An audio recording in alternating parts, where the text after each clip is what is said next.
Écrire, c'est structurer la pensée. C'est raconter, transmettre, convaincre, rêver. Mais aussi coder, soigner, éditer, enseigner. Car l'écriture est partout, elle façonne notre monde. Bienvenue dans le podcast Euphonie. Nous y explorons l'écriture sous toutes ses formes. De la typographie au copywriting, du journal intime au code informatique, nous décortiquons ensemble les disciplines qui reposent sur l'art des mots. Métiers éditoriaux, procédés créatifs, enjeux techniques. Des disciplines qui, a priori, n'ont rien en commun. Prêt et prête à plonger dans les coulisses de l'écriture? Bonjour Magali. Bonjour Sipaï. Ça fait longtemps, ça fait 2 ans, 2 ans, ouais. 1 an et demi, 2 ans. Avec toi, nous avions enregistré le premier épisode du podcast Euphonie. Sur l'écriture. Sur l'écriture. Ça parle toujours d'écriture globalement Oui. comme thème. Mais on a Super. une programmation incroyable cette année, avec un fonctionnement relativement différent parce qu'on enregistre tout. Et on devrait tenir sur, j'espère, 2 podcasts par mois jusqu'à la fin de l'année. Waouh! Ce sera Félicitations. ouais, merci. Ça sera un morceau qui sera évidemment coupé parce que je pense que ça sera plus valable quand je le dirai, quand on programmera. Mais je C'est bien pense de qu'il y a des s'engager en même temps publiquement. Oui, ouais. Alors si vous écoutez ça plus tard dans l'année et que vous pourrez aller vérifier les historiques de publication et si c'est le cas, si on a tenu le rythme, vous avez le droit de nous mettre des étoiles. Voilà. Ça, c'est dit. Non, mais il y aura des thématiques qui, je pense, vont te plaire. On a fait un bel enregistrement sur visualiser, dessiner, écrire et transmettre ses idées. Ah, chouette. Par Ouais, exemple, effectivement. ouais, avec tout ce qui est mind mapping, carte heuristique. On en a un autre sur les publications scientifiques entre esprit critique et sécurité sanitaire. Mhm. Et il y en a un, je pense, qui peut t'intéresser sur la science-fiction, avec un auteur de science-fiction qui s'appelle Dystopie, imaginer et anticiper les récits du futur. Ah, super. Où Ouais, on parle effectivement. de limites de frontières entre vulgarisation et raconter n'importe quoi en science dans les fictions. Mhm. Vaste programme. Ouais. Aujourd'hui, de quoi parlons-nous? De journal De journal intime.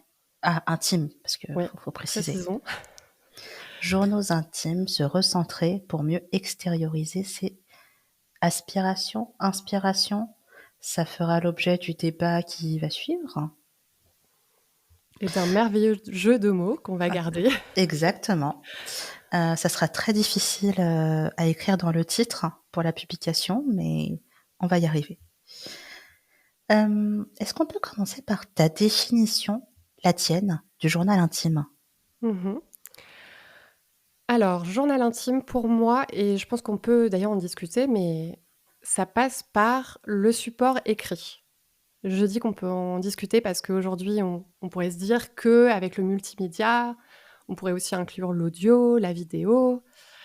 Mais dans ma définition personnelle, c'est vrai que quand je pense à journal intime, je pense déjà à un support écrit, donc à du papier.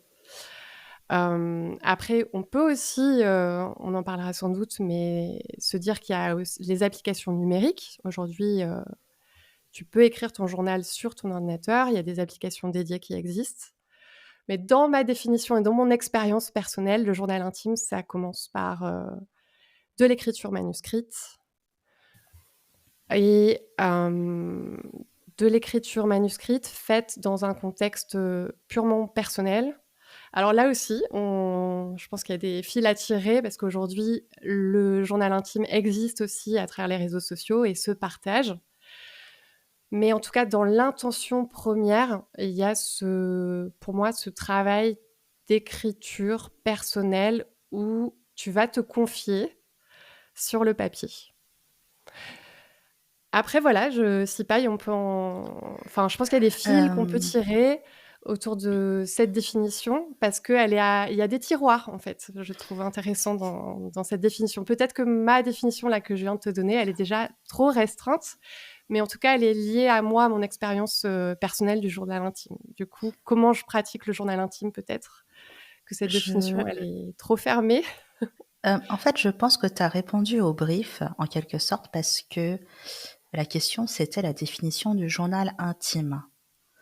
Donc, on est quand même sur de l'intimité, donc à une audience restreinte, qui est souvent soi-même, ou peut-être une ou deux personnes, parce qu'on a des...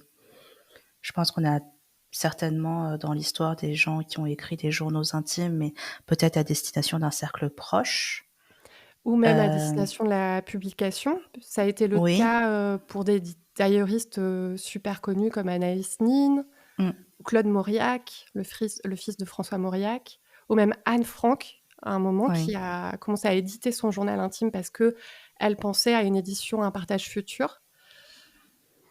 Mais Il y a plusieurs niveaux. l'intention, elle est déjà, elle fait déjà partie du projet, en quelque sorte.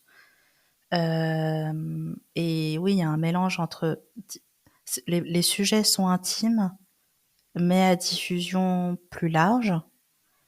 Alors que c'est vrai que dans mon esprit, le journal intime, il est fait pour soi-même. Mmh. Donc, la première audience, c'est soi-même. Mmh. Euh, Ou un déjà. ami imaginaire. Ou un ami imaginaire. Mmh. Après, oui, il y a ou ton alter ego quelque part Mmh. intellectuel. Moi, je pense que c'est un peu ma pratique, c'est j'ai une forme d'alter ego, Mmh. euh, comme si je me parlais à moi dans le futur ou à moi dans le passé ou à moi dans le présent. Mais en tout cas, il y a une forme de jeu de temporalité que je vis surtout lorsque je consulte d'anciennes pages et je me dis, oh là, alors ça, il y a toutes les émotions qui passent. Je pense qu'il y a plus d'émotions lorsque je relis des pages que lorsque je les écris parce qu'on rajoute la case de l'interprétation Mmh. et la recherche du souvenir dans quel état d'esprit j'étais, pourquoi j'ai écrit ça, dois-je en parler à mon psy? Enfin, mais La dissonance des croyances aussi, parce ouais, qu'on évolue dans nos croyances et des tout à choses fait. qu'on pensait, vraies à un moment donné, ne le sera peut-être pas dans le futur, et donc revenir Mmh. sur la version du soi passé, c'est parfois voir un peu ce fossé qui s'est creusé, qui peut être, dans certains cas, choquant. Oui, parce que tu sais, c'est comme quand tu revois une vieille photo de toi, tu te demandes: «Mais comment j'ai pu m'habiller comme ça? C'est quoi cette coupe de cheveux?» Parce que, ton appréciation de toi-même aujourd'hui, celle que tu connais, que tu te côtoies en regardant ton miroir, en fait, tu t'habitues chaque jour à cette nouvelle image de toi et tu rencontres l'ancienne image de toi et tu te dis: «Mais qu'est-ce que j'ai fait?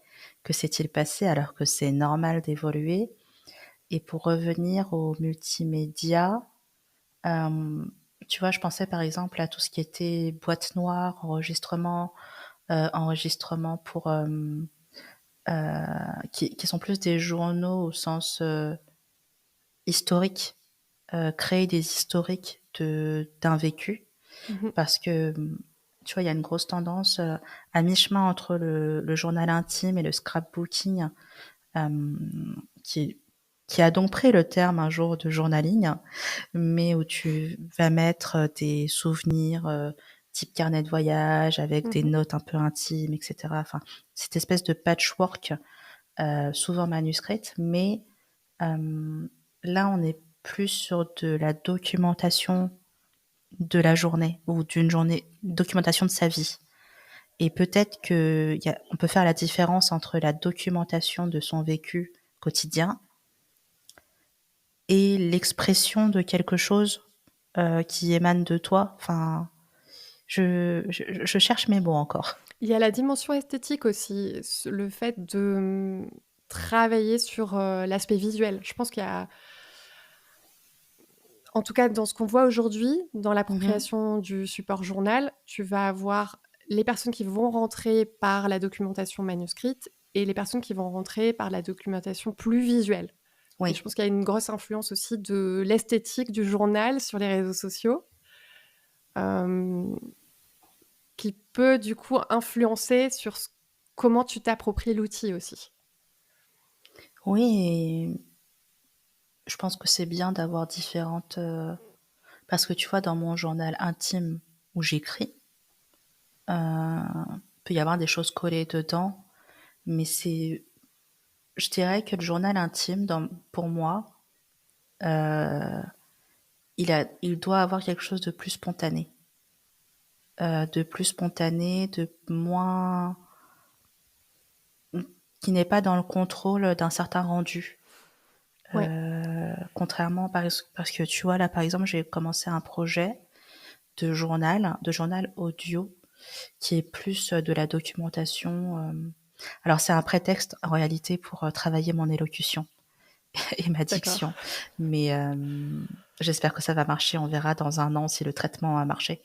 Mais, mais où c'est pour le coup,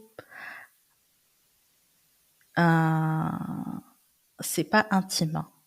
Peut y avoir peut-être des morceaux d'intimité Mhm.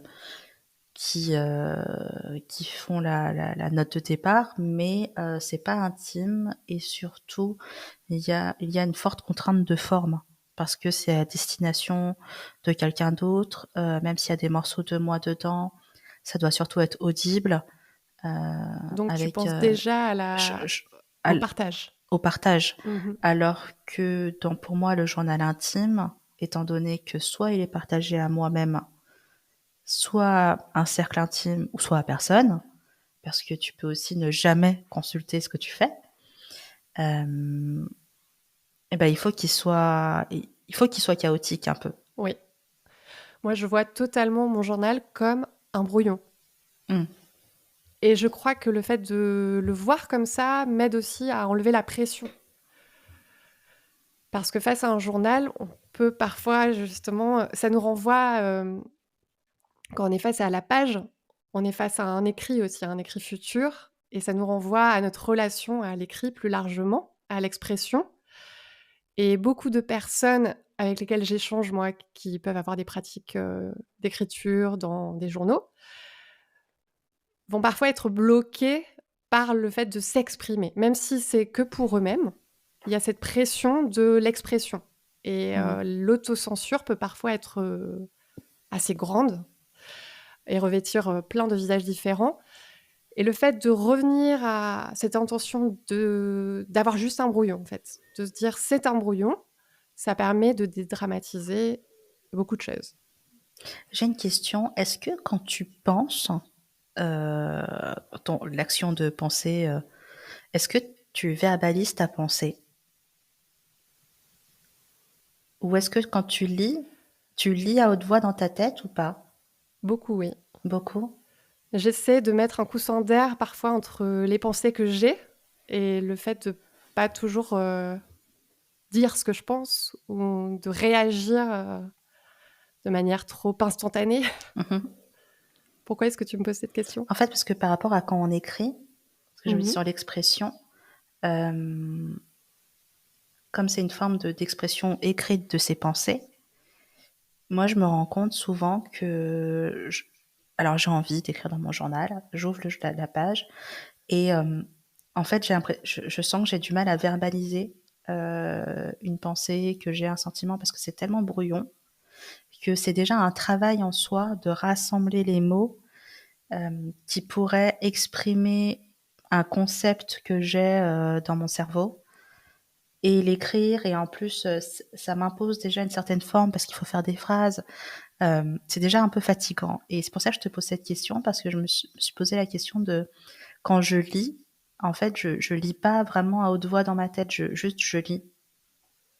Ce Je... qui est conseillé d'ailleurs. Ah Pour que... bon? Ah bah Oui. ok. Moi, je lis à haute voix dans ma tête et j'ai entendu des conseils comme quoi il fallait lire directement.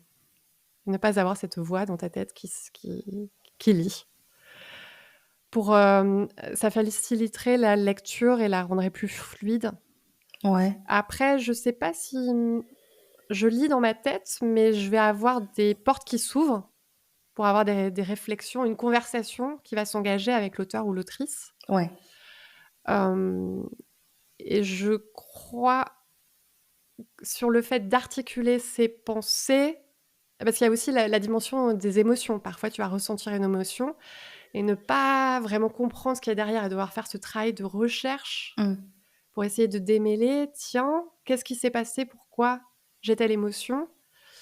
Et je crois que le fait de réfléchir à la façon dont on pense, c'est une compétence. C'est pas C'est pas facile, hein. forcément quelque chose d'évident. Et il y a vraiment, en fonction des personnes, on a une expérience différente dans le domaine. Moi, j'ai longtemps pensé, je suis plutôt de nature à me poser beaucoup de questions et à faire de la place à l'introspection, d'où ma pratique du journal intime. J'ai mis du temps à l'âge adulte pour me rendre compte que c'était quelque chose qui n'est pas forcément partagé. Il y a des personnes qui vont plus ou moins se poser des questions sur la façon dont elles pensent, sur ce qu'elles ressentent. C'est une compétence qui, à mon sens, se construit. Et parfois, quand tu en as l'intuition, c'est pas toujours évident de comprendre comment les choses marchent et de revenir. C'est vrai que, tu vois, dans l'introspection, je pense que de mon côté, j'ai une introspection très intuitive. Et qu'en fait, le journal intime, finalement, toi, tu parlais de brouillon. De mon côté, je le vois quasi vraiment aussi un peu comme une forme de support de travail. Parce que quand je dois finalement exprimer quelque chose, une idée, quelle qu'elle soit, que ce soit dans le domaine de l'intime ou pas d'ailleurs, je gribouille des trucs et ça me permet, comme si ça me faisait une prédigestion de l'idée que je vais enfin réussir à sortir. Tu vois ce moment où quelqu'un t'embête et tu te dis 10 jours plus tard, ah, c'est ça que j'aurais dû dire. Oui. Et ben, je sens un peu que le fait d'écrire dans un journal, ça me fait ce travail-là Mhm. de digestion de l'intuition vers une réaction, vers une verbalisation. Peut-être ça va me mener à une certaine action. Je réalise que, ah oui, ah, cette chose-là, en fait, en écrivant, bah, tu te rends compte que la solution sera peut-être ça. Ça peut me mener vers une action, ou alors ça peut être totalement, l'écriture peut être juste là pour exister, déverser un flot de larmes adolescentes, écrire des chansons. Non, j'ai pas fait ça, mais c'est aussi une Moi, image j'ai qu'on fait a du ça. journal intime. Toi, t'as fait ça? Où est ton J'ai pendant disque? très longtemps utilisé le journal comme pour sa fonction exutoire. Ouais. Et je prenais la plume quand j'avais besoin de décharger. Et j'ai mis du temps à évoluer dans ma pratique, mais c'est aussi à l'âge adulte, voilà, que ma pratique a évolué, qu'elle s'est renforcée et que j'ai compris en quoi elle me servait et en quoi elle pouvait mieux me servir. Et aujourd'hui, quand je pense au journal, pour moi, il y a 4 grandes fonctions. C'est que mon journal, il va avoir une fonction de collecteur. Je collecte des idées, des pensées, des événements. Enfin voilà, j'enregistre des événements pour créer plus tard des souvenirs, enfin garder des souvenirs.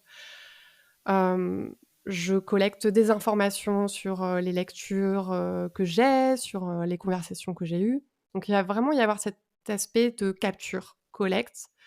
Après, il va y avoir la fonction de la compréhension, de l'analyse, d'essayer de créer des liens, d'essayer de comprendre ce qui s'est passé derrière un événement. Enfin, il y a aussi la dimension de gestion émotionnelle aussi, comprendre pourquoi une émotion a eu lieu à un moment donné, quelles ont été les circonstances qui ont fait que cette émotion est survenue, essayer de, voilà, de vraiment avoir ce travail de compréhension, d'analyse, vraiment de plus psychologique. De métacognition. De métacognition. Et ensuite, pour moi, il y a une fonction de vraiment déterminer mes priorités et trier toutes ces données, de faire des choix parmi toutes ces données que j'aurais collectées, tous ces éléments que j'aurais compris. Je vais essayer de faire du tri dans tout ça. Et après, il y a tout l'accompagnement du changement et du passage à l'action et l'accompagnement de mes projets. Et il y a une dimension dans mon journal parfois de coach de moi-même. Je vais dire que je vais faire quelque chose et en fait, le fait d'écrire engage. Il y a des études qui ont été faites là-dessus, ou une étude notamment qui montrait, en comparant certains groupes qui écrivaient leurs objectifs ou ne les écrivaient pas, ceux qui écrivaient leurs objectifs avaient 42% de chances de plus que les autres de les réaliser. Et donc, pour moi, il y a ce soutien dans le passage à l'action, dans la gestion de mes projets, dans voilà, la réalisation de choses concrètes dans ma vie. Et j'ai identifié ces fonctions et j'essaie en fonction de mes besoins du moment, de les articuler de manière différente. Je suis en général mon intuition. J'ai pas un plan. Tiens, aujourd'hui, je vais faire ça avec mon journal. C'est plutôt de manière intuitive, en fonction des événements de vie, des besoins que je vais utiliser mon journal. Je vais articuler ces fonctions entre elles. Et d'un point de vue fréquence, tu t'en sors comment? Tous les jours, quasiment. C'est vrai que moi, j'ai des périodes, je pense que c'est comme toutes les activités que je mène d'ailleurs. J'ai des périodes où pendant 6 mois, c'est tous les jours. Après, tu as un vide de 3 mois et puis ça recommence, comme absolument tout ce que je fais dans ma vie. Donc, j'ai fini par accepter que c'était comme ça. Mais tu sais, dans la pression d'écrire dans son journal intime, tu as aussi la pression de la fréquence dont moi, je me suis totalement détachée. Mais je sens ça parfois quand j'en parle avec des gens qui me disent... ou en fait, souvent, c'est parce que je leur dis: «Non, mais tu sais, toutes ces informations-là que tu me donnes, je suis pas forcément capable, de les recevoir». Heu, Même si j'ai énormément de gratitude, et que je me sens honorée, d'avoir été mis au poste de confident à un moment donné. Mais, enfin, ça, c'est un peu un truc d'autopréservation, de pas forcément être le réceptacle aussi, de l'intimité des autres tout le temps. Et de temps en temps, je propose: «Mais essaye d'écrire dans un journal, ça peut te rendre service dans ce besoin d'extériorisation de tout ce que tu me dis là». Et en plus, comme c'est ce que je leur dis souvent, c'est que comme c'est une pratique lente, d'écrire, parce que souvent ce sont des gens qui écrivent peu aussi en manuscrit, alors il faut qu'ils réapprennent un peu à écrire. Et ça te force aussi à réfléchir, pendant que tu écris, comme quand tu parles en réfléchissant. Et souvent on me dit: «Non, alors j'ai pas envie parce que, je vais jamais tenir le rythme». Alors tu as déjà un engagement qui est lié au support avec différentes pages, il faut remplir les pages. Effectivement, cette pression, visuelle peut être, renforcée par les réseaux sociaux, même si je pense qu'elle a toujours été là sur, il faut que ça soit joli parce qu'il y a la personne qui écrit bien, la personne qui écrit pas bien, faire des bavures ou pas.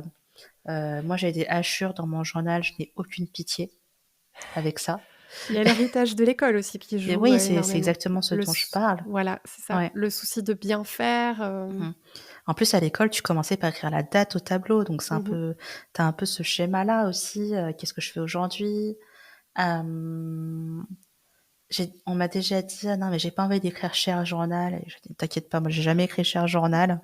C'est parce que voilà. Et puis après tu as le côté un peu trop fleuri peut-être, fleuri au sens, frivole cucu, comme on dirait, un peu où tu as une forme de jugement aussi envers la pratique, du journal intime. Souvent, la pratique commence à l'adolescence. Mmh. Quand est-ce que tu as commencé, toi, Sipaï, à tenir un journal? Je pense que j'ai commencé, peut-être j'ai fait des tentatives à l'adolescence, mais parce que on m'avait offert un journal intime pour un anniversaire. Ah oui.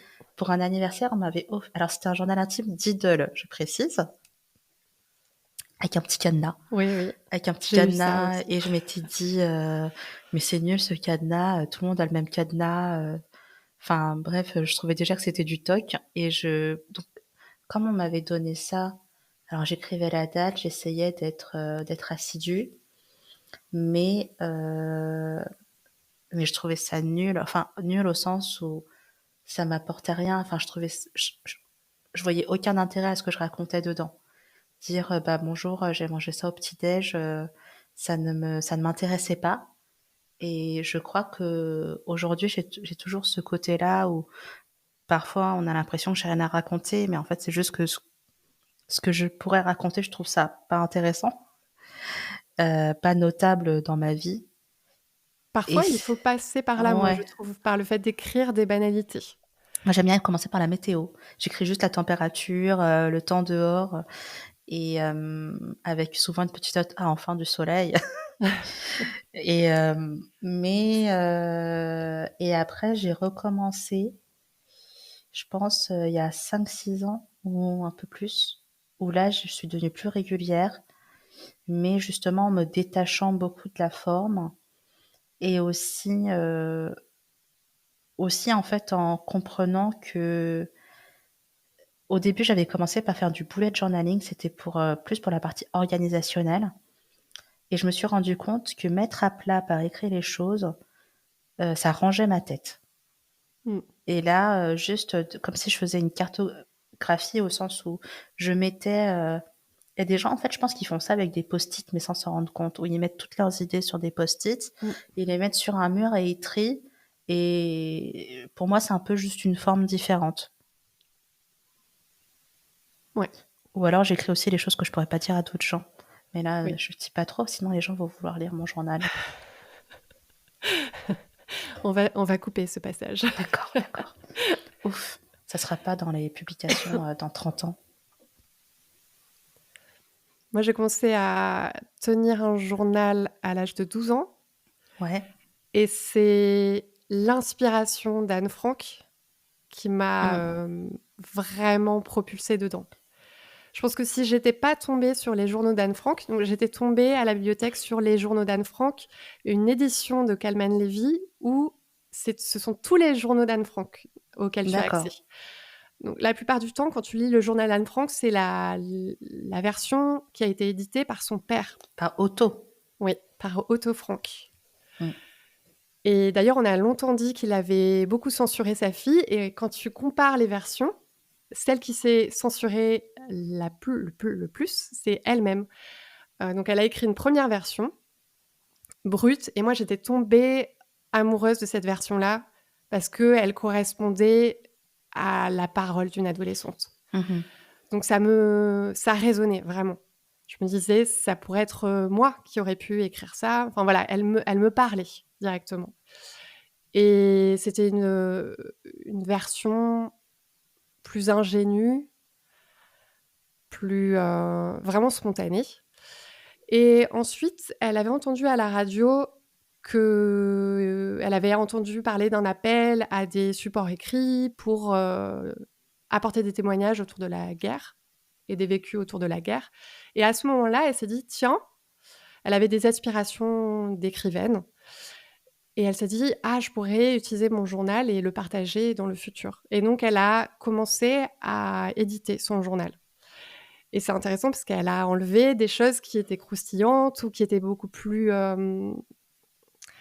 brutes dans l'expression. Et elle a commencé à filtrer tout ça. Et son père, ensuite, a repris ses écrits, les fragments, enfin, tout ce qui a pu être récupéré et sauvé. Et ensuite, a parfois réintégré des choses qu'elle-même avait censurées. Moi, j'étais énormément influencée par cette lecture à l'adolescence. Et d'ailleurs, j'ai repris des choses. C'est-à-dire qu'elle parlait à Cher Kitty. Elle avait Oui. une amie imaginaire. Et j'avais imaginé aussi parler à une sorte d'amie imaginaire, donc je n'avais pas forcément construite dans ma tête. C'était pas quelque chose d'abouti, mais du coup, je m'adressais à Cher Mary. Et Mais j'écrivais, voilà, Mary, mais c'était je connais l'amorce. Mary. Comment? Je connais Mary. Mais oui, c'est un hasard Mais tout d'ailleurs. s'explique. Hem, L'inconscient. j'ai beaucoup été influencée par le journal d'Anne Frank aussi, mais différemment parce que, heu, peut-être que ça nourrit un peu inconsciemment ce constat, que j'ai sur moi-même, d'avoir des choses pas intéressantes à raconter. Mais en fait, j'étais dans l'école Anne Frank, l'école primaire. Oui, c'est ça, les 1re section élémentaire, j'étais à l'école Anne Frank, D'accord. et donc Anne Frank, mais c'est, en fait, c'est un symbole. Oui. C'est un déjà, quand tu es dans l'école Anne Frank, tu te renseignes un peu sur qui est Anne Frank rapidement. Même quand tu es en primaire, tu te dis ah oui, d'accord. Et après, j'avais acquis le journal. Évidemment, on avait le journal à la bibliothèque de l'école. Et tu as ce truc derrière à lire à partir de tel âge. Alors, je crois que je m'étais un peu restreinte. Je m'étais dit, attends un peu. Parce que j'étais très premier degré comme ça. S'il y avait écrit à partir de, je le lisais pas. C'était pas Ah, pour moi. d'accord. Voilà. Donc, Tu suivais les règles. moi, Pas de j'étais transgression. pas de transgression ou je sais pas. Pour moi, c'était comme un mode d'emploi, en fait, finalement, ce petit à partir de. Et je sais que l'école nous avait aussi emmené, je me rappelle, nous avait aussi emmené à une projection du film d'animation Anne Frank, dont j'ai extrêmement peu de souvenirs, à part d'une robe bleue, c'est tout. Mais d'ailleurs, c'est plutôt rigolo que j'en ai quasiment pas de souvenirs. Alors que j'ai de souvenirs du car pour y aller, enfin n'importe quoi. Mais je crois que ça m'a mis une forme de pression parce que c'est tellement extraordinaire, en fait. Disons que pour moi, le journal intime, c'était le journal d'Anne Frank. Parce qu'on m'en a parlé extrêmement tôt. Anne Frank, j'en entendais parler tous les jours.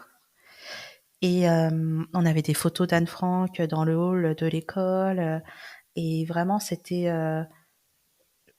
t'as quand même un aspect grave Oui. de cette histoire Oui. qui fait que ça a dû me mettre une barrière à un moment donné de qu'est-ce qui méritait, en fait, d'être écrit au sens gravé, enfin qu'est-ce qui méritait d'être transmis, même à soi-même, comme information ou pas.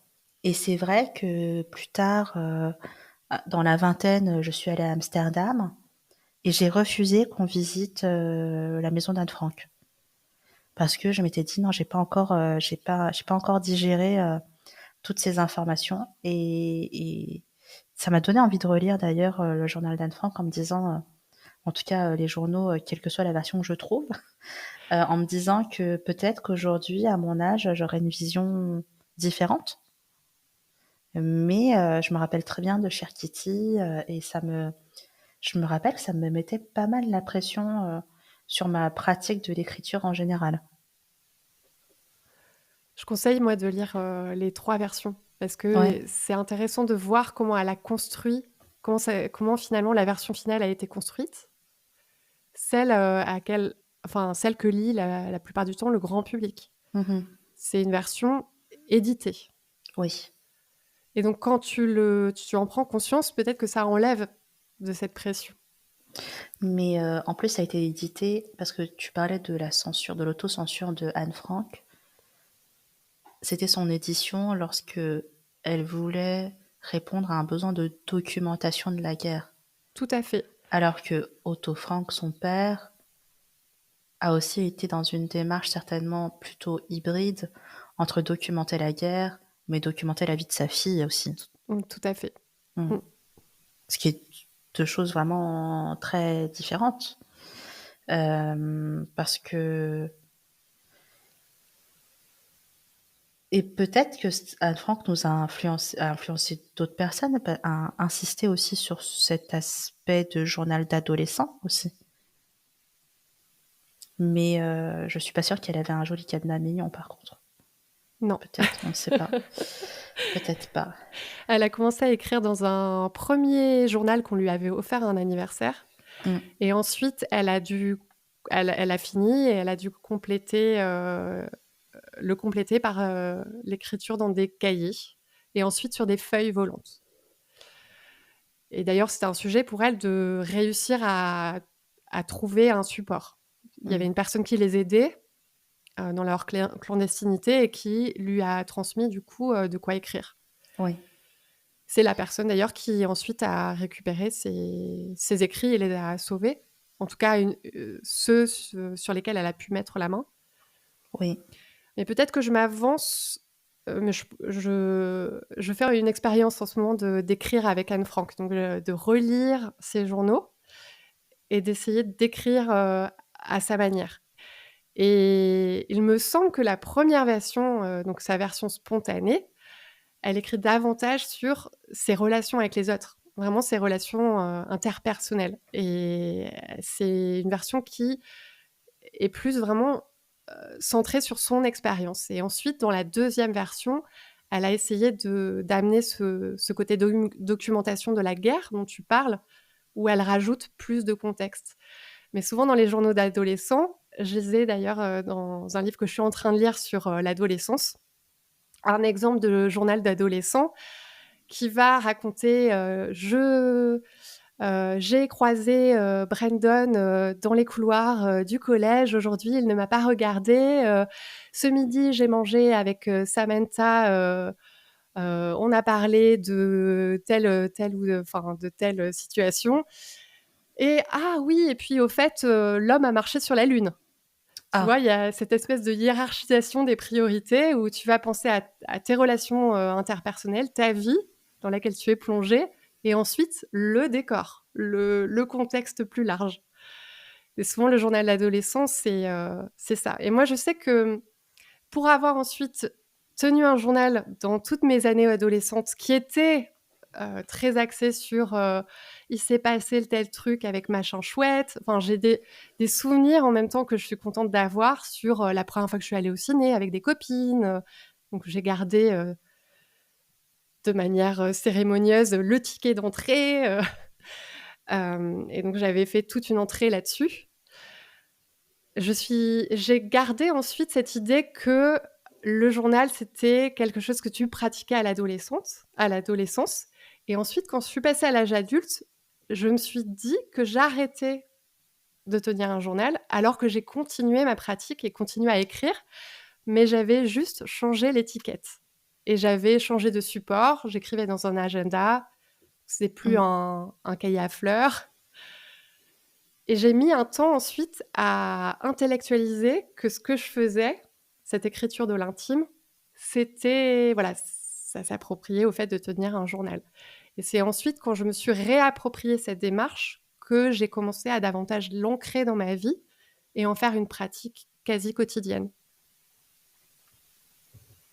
Moi, je pense que le fait de tenir un journal dans ma vie, c'est comme aller à la piscine. Enfin, c'est juste un truc que je fais, qui n'est pas forcément planifié, qui n'est pas forcément un devoir ou quelque chose à faire, mais juste quelque chose que je fais de temps en temps, plus ou moins assidûment. Et typiquement, j'avais commencé à dire, le journal, soit je le fais tous les jours, soit je m'arrête pendant 3 mois. La piscine, c'est ça. Soit j'y vais 4 fois par semaine, soit j'y vais pas pendant 6 mois et ça recommence. Mais ça m'a détachée un peu du devoir, enfin, d'en faire une pratique comme une discipline. Où j'ai confiance, en fait. Je sais que je vais réécrire dedans, ça va revenir. Et pour revenir sur le support, je pensais en même temps aux journaux de Virginia Woolf, qui écrivait, je crois, sur des feuilles volantes qui étaient après agrafées ou reliées par d'autres personnes. Et j'ai toujours bien aimé cette anecdote. Et je me suis dit, peut-être qu'elle a juste pris le tas de feuilles qu'elle avait là et qu'elle a fait son truc. Et puis voilà, et puis c'est tout. Et puis quelqu'un a agrafé et c'est devenu une habitude. Et même si on le rend, même si on en fait une forme de cérémonie, enfin moi, je le vois un peu comme ça parce que c'est un moment où je me pose, j'essaye d'être au calme, ou au moins dans un contexte où je me sens confortablement installée. D'être en capacité d'être seule avec moi-même, ce qu'on n'a pas forcément beaucoup l'occasion d'avoir dans cette vie moderne. Et puis, à moins de faire une randonnée sans téléphone, mais ce qui peut être potentiellement dangereux aussi, donc il faut faire des choix. Mais j'aime bien aussi je pense que la désacralisation du journal intime m'a aidé à être beaucoup plus assidue dans ma pratique. Qu'est-ce que t'en penses? C'est un point crucial, je crois, pour Ouais. lever l'autocensure. Le fait de... Et c'est pour ça que je disais que pour moi, j'essayais de voir mon journal comme un brouillon. Et parfois, d'ailleurs, je me dis, tiens, est-ce que le support que j'ai choisi n'est pas trop précieux je me posais cette question, est-ce que je pourrais quelque part, est-ce que je ne pourrais pas essayer d'aller vers des versions plus alignées avec le fait que ce soit un brouillon et donc Mhm. avoir un cahier de brouillon Pour l'instant, c'est vrai que j'aime bien aussi la dimension. Pour moi, il y a, comme tu le disais, c'est un moment où je me reconnecte à moi-même et où je me donne du temps pour moi. Donc, j'aime bien avoir un support qu'il m'est agréable d'utiliser ou de Oui, voir même, que je trouve inspirant, qui me donne envie. Pour certaines personnes, je sais que ça peut renforcer la pression d'avoir un carnet écrin trop précieux. Du coup, ils ont peur de le gâcher. Mais le sujet de l'autocensure vis-à-vis du journal, je trouve que c'est un vrai, vrai, vrai sujet. Parfois, moi, quand j'échange avec des personnes autour de la pratique du journal, j'entends des... En fait, parfois, on va formuler, pardon, des raisons pour lesquelles on bloque, mais quand on creuse, en fait, c'est encore d'autres raisons, ou c'est un oui. enchevêtrement de raisons. Parfois, on se dit, j'ai pas le temps, par exemple, mais derrière, il y a encore plein d'autres raisons qui forment une espèce de pelote de D'enchevêtrement, laine oui. qu'il faut démêler et pour essayer de comprendre ce qui te bloque vraiment dans l'écriture.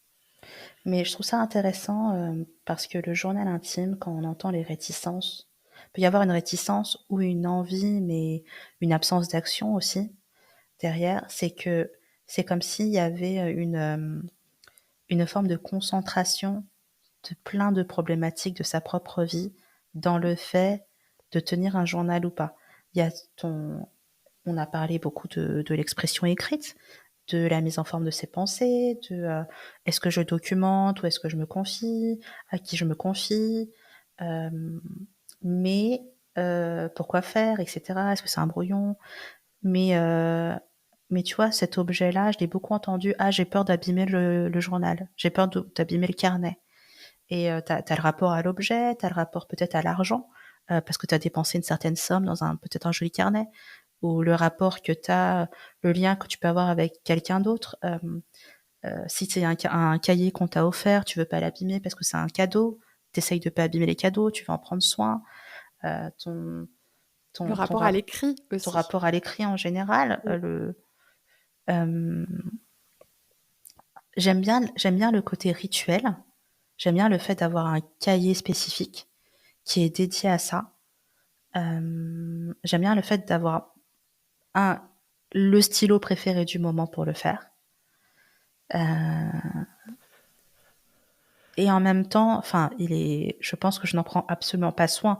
Il est baladé dans tous les sens, il est écorné, Il c'est vit avec n'importe toi. quoi. Oui, il vit avec moi. Et je pense que c'est vraiment la représentation du fait que je suis pas toujours très soigneuse comme personne, hein. Parfois, on veut me prêter un livre, je dis non, non, surtout ne me prête pas ce livre, je vais me débrouiller. Et je sais qu'il y a des livres que j'emprunte pas non plus en bibliothèque parce que je me dis, je vais payer tellement d'amendes.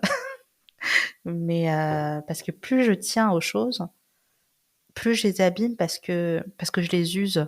Et Mhm. je pense que j'ai aussi accepté que comme c'était un objet qui me fait évoluer intellectuellement ou psychologiquement, il peut aussi évoluer physiquement Mhm. et être aussi abîmé que moi. Ça, c'est pour la partie ma chanson d'ado. Ça rime, c'est beau. C'est vrai? Ah oui, c'est vrai. C'est le talent. Que veux-tu? Moi, c'est vrai qu'une image qui me venait en t'écoutant parler, c'est le fait que je tiens vraiment un journal et que, en tout cas, que ma pratique du journal, elle est, voilà, je tiens un journal comme je me brosserais les dents. Il y a ce côté vraiment habitude que tu as ancré, enfin que j'ai ancré au fil des années, et du coup que je ne questionne plus, ça devient un réflexe. Mhm.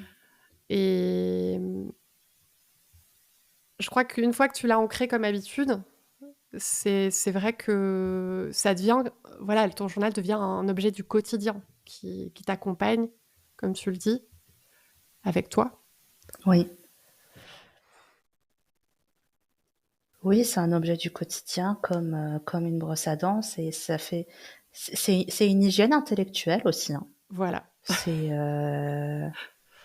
c'est ça fait c'est une habitude comme une autre, je pense, il y en a qui utilisent, le sport comme exutoire, et le journal et ou les 2, enfin, peu importe, mais c'est il faut en avoir envie. Je pense pas qu'on puisse dire, que ça soit nécessaire comme pratique, Non. parce que chacun sa vie, ses envies, on a le droit d'être une personne pas du tout littéraire ou de pas forcément aimer l'expression manuscrite. Hem, Après, c'est vrai que c'est quand même quelque chose de toujours je pense vraiment que c'est intéressant, comme exercice, même à titre, expérimental, même pendant un mois, de se Mmh. dire, «Pendant un mois, j'écris tous les jours» et de se laisser aller et de voir ce qui se passe. Peut-être que les 3 premières pages sont terriblement, ennuyantes, avec, le même petit déjeuner, mais ça montre peut-être ta constance et ta discipline alimentaire Mmh. et diététique peut-être et voir si au bout d'1 mois, il y a plein de défis comme ça, parce que faire des choses pendant un mois pour voir parce que je crois qu'il y a quelque chose qui se passe au bout dans le cerveau. Si ça tient un mois, c'est que ça va vraiment devenir quelque chose ou alors si que pendant un mois, tu en as vraiment marre, c'est qu'en fait, c'est pas pour toi. Mais je pense que ça mérite d'être testé. Je l'encourage, parce que moi, en tout cas, ça m'a fait beaucoup de bien, dans énormément de strates de ma vie, y compris Mmh. professionnelle, parce que, tu vois, si on parle d'hygiène, ça peut aussi être une simple, gymnastique pour, apprendre à verbaliser. Moi, ça m'a beaucoup aidé là-dedans, de d'apprendre à prendre une intuition, de la structurer, de la verbaliser pour être capable de transmettre quelque chose aussi. Mmh. Ça peut être de l'ordre de l'intime, de dire, «Non, ce truc-là, j'en ai vraiment marre, il faudrait que vous arrêtiez de faire ça parce que ça me fait de la peine», par exemple. Ou, «Ah effective» ou alors, «J'ai vraiment envie de faire ça», heu et donc tu peux aussi amener tes arguments parce que tu y as pensé, tu les as verbalisés. Donc c'est un outil d'expression pour l'extérieur, d'expression externe aussi, même si tu as commencé en introspection et après, cet exercice-là, je pense qu'il est utile dans le quotidien aussi dans la vie professionnelle. Parfois, tu as une idée, tu sens qu'elle peut faire avancer, le collectif, mais il faut que tu transmettes cette idée. Alors c'est quand même une gymnastique précise et c'est des choses qu'on apprend, dans des cours de management et compagnie aussi. Donc c'est peut-être un moyen aussi détourné d'avoir cette compétence d'expression, orale alors qu'on passe par l'écrit. Mmh.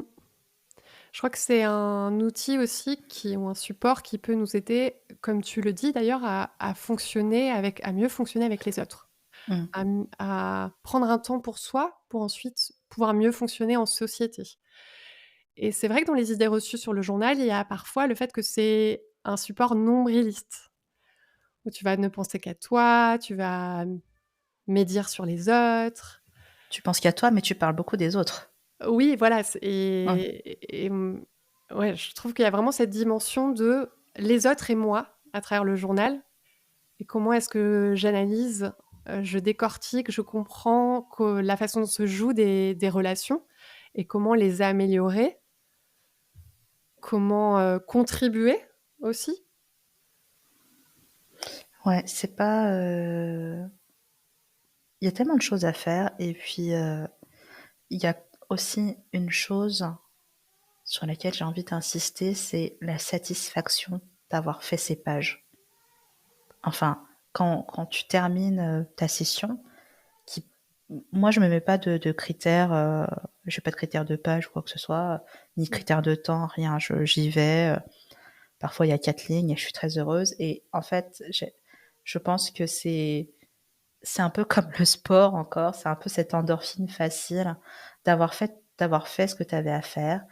Tu as fait ta session de journal intime, tu l'as terminé, tu refermes le cahier et ça apporte quand même une forme de satisfaction, qui est simple à acquérir dans sa vie.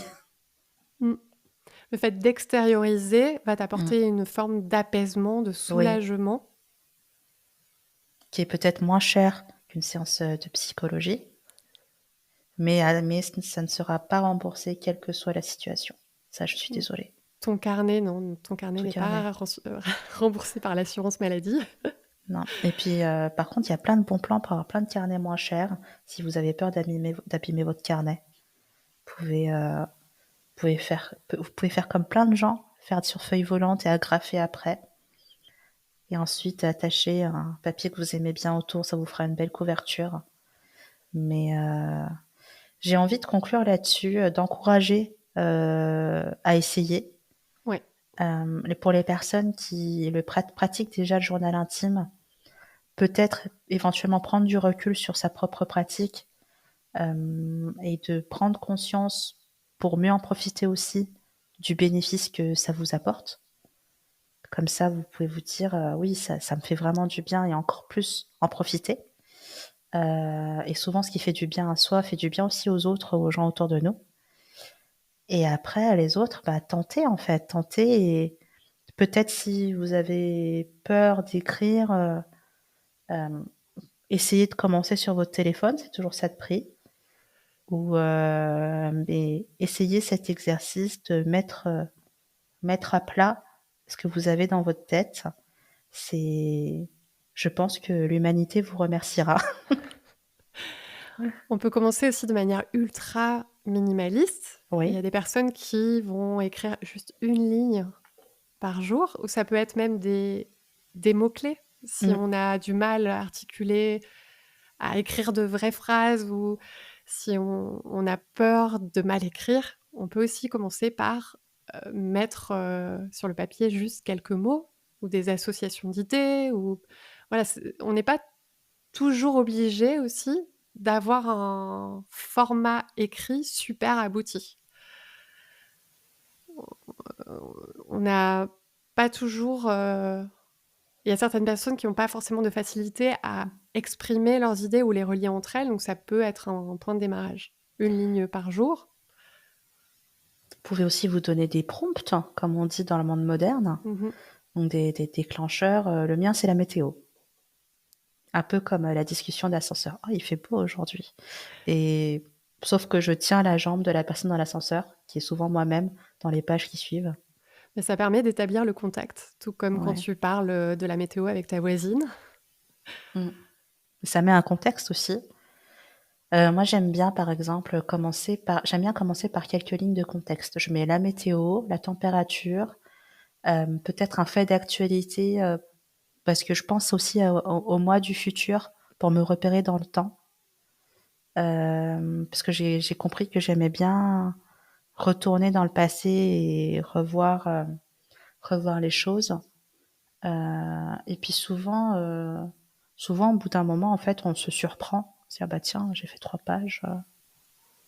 Ça- Et puis, n'hésitez pas aussi à prendre des petits carnets, pas forcément des choses avec beaucoup de pages.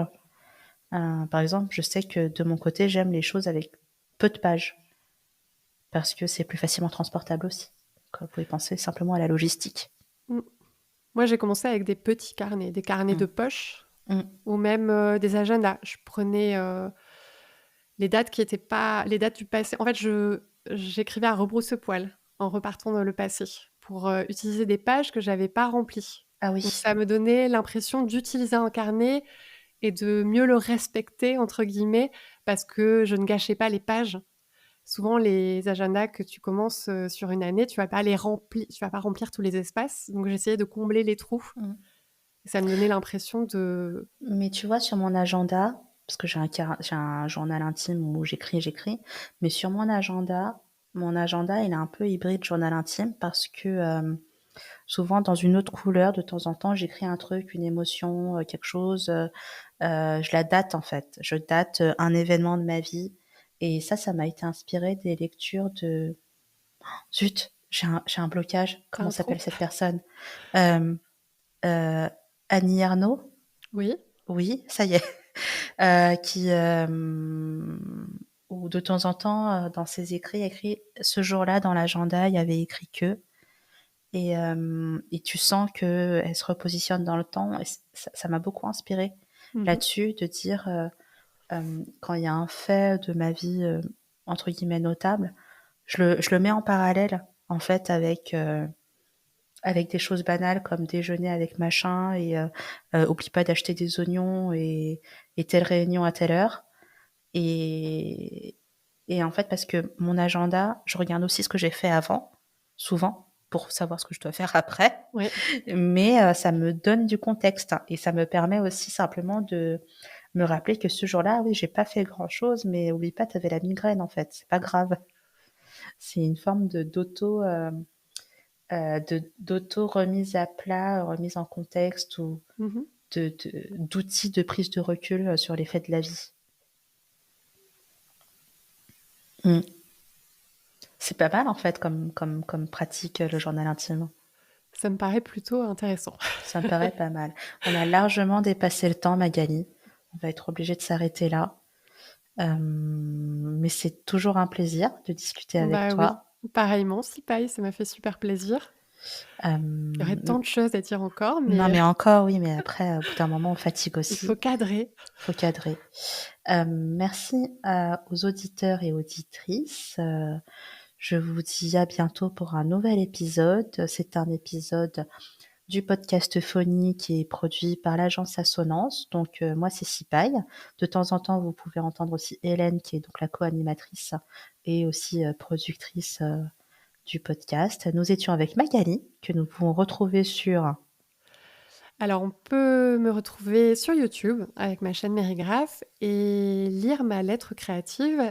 J'ai d'ailleurs un parcours dédié au journal, à la pratique du journal, et on peut s'inscrire sur lettrecreative.com/journal, Nous mettrons tous les tout liens en simplement. description, comme il le faut.